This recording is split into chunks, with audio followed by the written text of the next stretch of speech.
friends, welcome back to my channel. After karai chicken and karai paneer, it is a kind of must to show you how to make karai mushroom. So here I am today with the recipe of karai mushroom, and let's have a look into the ingredient list now. Our first ingredient is of course some mushrooms, and today here I have around 500 grams of button mushroom which I have just cut into halves like this. Half of an onion cubed, similarly half of a capsicum cubed, 3 tablespoons of tomato paste and 1 tablespoon of ginger paste, half of a lime. Next, for the spices I have karai masala, and this is my homemade karai masala powder.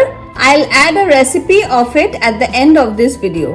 1 teaspoon of turmeric powder, 1 teaspoon of red chili powder, half teaspoon of kasuri methi powder or dry fenugreek leaves, sugar to taste, salt to taste, 3 tablespoons of thickened cream. First we'll start off by marinating the mushrooms. For that I'll add in the lime juice. Next to it I'll add in around half teaspoon of turmeric powder and half teaspoon of red chili powder along with some salt. Mix all the ingredients thoroughly and we'll marinate this for around 5 to 10 minutes, not too long, and this is how it should look. So let's start cooking. For that I'm going to add in around 3 tablespoons of white oil in my pan. Let it heat up a bit. Now we'll add in the sliced onion and capsicum and fry them for a minute or two. Don't make it too soft, we just want the crunchiness intact in the vegetables. So I've fried my onions and capsicums for a minute now and we'll remove it from heat. And this is how your onions and capsicum should look. Now in the same oil I'll add in the marinated mushrooms and fry them on high heat for 3 to 4 minutes. Remember to keep your gas on high heat so that the mushrooms don't turn soggy. The mushrooms always releases a lot of water, so you should always cook your mushrooms on high heat. My mushrooms have been cooking for 5 minutes now and I'll remove them from heat. And this is how my mushrooms should look once they are done. In the same pan I'll add in another tablespoon of white oil and I'll add in the ginger paste.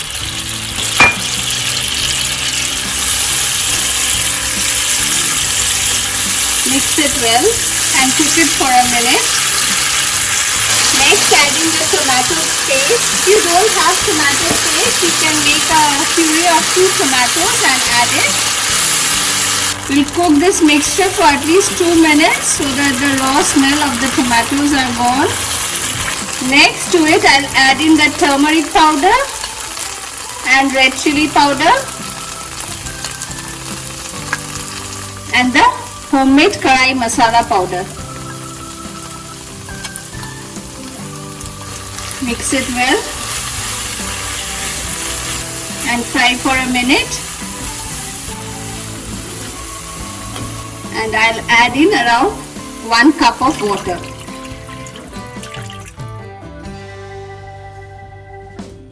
We'll allow the gravy to come to a boil now.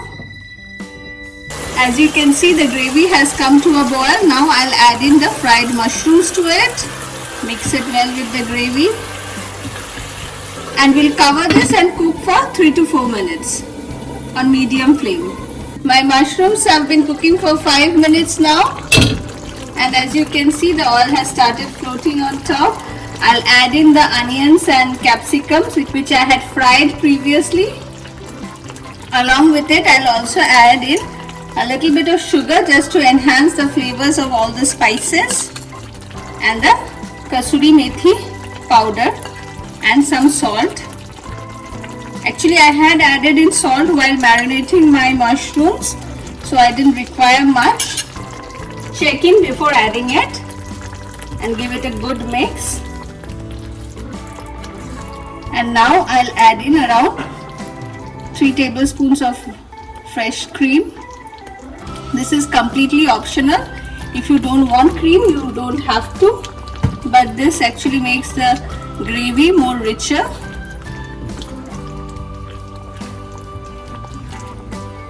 It's been a minute now and our karai mushrooms are ready to be served. So we'll switch off the gas and serve it now.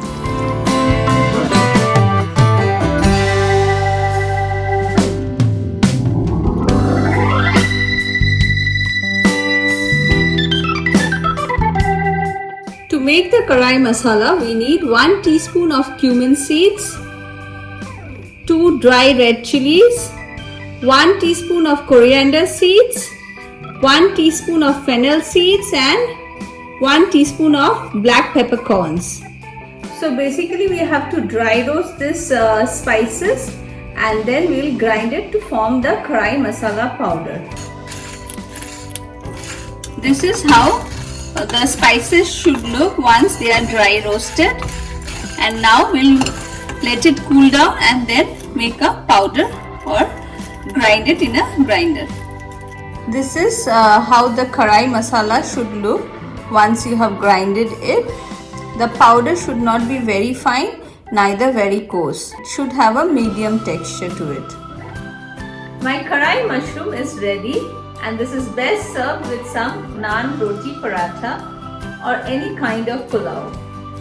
So friends, next time when you are having mushroom in your kitchen, do give this recipe a try and I'm sure you're going to love it. And on that note, I'm going to end my video here. Thank you for watching and don't forget to hit the like and subscribe button.